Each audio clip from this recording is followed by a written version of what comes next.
కాకినాడ నగరపాలక సంస్థ పరిధిలో ప్రతినిత్యం తడి చెత్త, పొడి చెత్తను సేకరించే క్లీన్ ఆంధ్రప్రదేశ్ వాహనాలు గత 10 రోజులుగా నిలిచిపోవడం పట్ల సిఐటియు ఆధ్వర్యంలో డ్రైవర్లు ఆందోళన చేపట్టారు. శుక్రవారం ఉదయం గాంధీనగర్ బాలభవన్ వద్ద జరిగిన ఆందోళన నేపథ్యంలో municipal health officer doctor Prithvi Charan drivers విన్నపం స్వీకరించారు.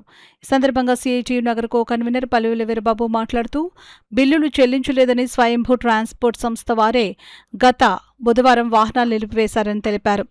2025 జనవరి నుండి డ్రైవర్స్ జీతం నుండి మినహాయించిన పీఎఫ్, ఈఎస్ఐ ఆయా శాఖలకు జమ కాలేదని అన్నారు. పెరిగిన ధరలకు అనుగుణంగా జీతాలు పెంచాలని, నగరపాలక సంస్థ ఏర్పాటు చేస్తున్న వాహనాలపై క్యాబ్ డ్రైవర్స్కు ప్రాధాన్యత ఇవ్వాలని కోరారు. ఈ సందర్భంగా ఎంహెచ్ఓ మాట్లాడుతూ నగరపాలక సంస్థ నుండి 50 లక్షల రూపాయలు సిడిఎంఏకు పంపించడం జరిగిందని అన్నారు. వాహనాలు నడిపిస్తామని, 2026 డిసెంబర్ వరకు కాంట్రాక్టు కొనసాగుతుందని అన్నారు. డ్రైవర్లకు ప్రత్యామ్నాయ ఉపాధిలో ప్రాధాన్యత ఇస్తామని హామీ ఇచ్చారు.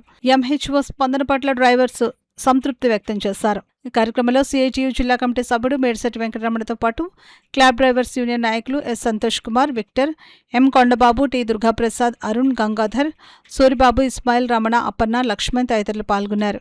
సంస్థ municipal health officer doctor Prithvi Charan గారికి సిఐటి ఆధ్వర్యంలో వినతిపత్రం సమర్పించాం.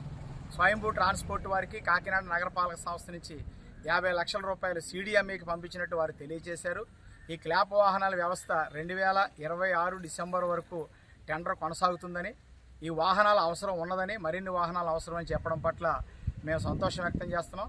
దాంతోపాటు నగరపాలక సంస్థ ఏ రూపంలో క్లాప్ వాహనాలు తీసుకున్నప్పటికీ 5 ఏళ్లుగా పనిచేస్తున్న డ్రైవర్లందరికీ కూడా జీవనానికి కొనసాగించాలని, ఉద్యోగ భద్రత కల్పించాలని విజ్ఞప్తి చేయగా, ఎటువంటి వాహనాలు వచ్చినా మొదటి ప్రాధాన్యత ఈ 5 ఏళ్లుగా పనిచేసిన డ్రైవర్లకే ఇస్తామని, వారి జాబితా మాకు అందించాలని ఎంహెచ్ఓ గారు చెప్పడం పట్ల ఉద్యమ అభినందనలు, సంతృప్తిని కూడా వ్యక్తం చేస్తున్నాం.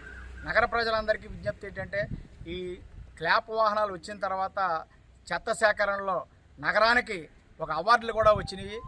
పెద్దలందరూ కూడా ఈ విషయాన్ని గమనించాలా. అయితే చాలని జీతాలు ఉన్నాయి. గత సంవత్సరంన్నరగా పీఎఫ్, ఈఎస్ఐ కూడా చెల్లించినటువంటి పరిస్థితి ఉంది.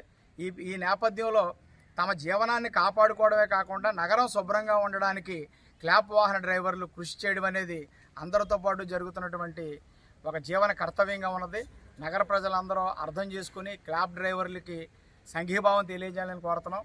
అదేవిధంగా ప్రజాప్రతినిధులు, ఉన్నతాధికారులు కూడా నగరం శుభ్రంగా ఉండడంతో పాటు ఆ శుభ్రంలో పాత్ర పోషిస్తున్నటువంటి డ్రైవర్లకి గౌరవమైనటువంటి వేతనము, కార్మిక చట్టాల అమలు, సకాలంలో జీతాలు చెల్లించడం, జీవనానికి ఏదైనా ప్రమాదం జరిగితే అడ్డగా నిలిచేటటువంటి పీఎఫ్, ఈఎస్ఐ బకాయి లేకుండా చెల్లించే విధంగా సరైన చర్యలు తీసుకోవాలని అధికారులకి, ప్రజాప్రతినిధులు కూడా విజ్ఞప్తి చేస్తున్నారు.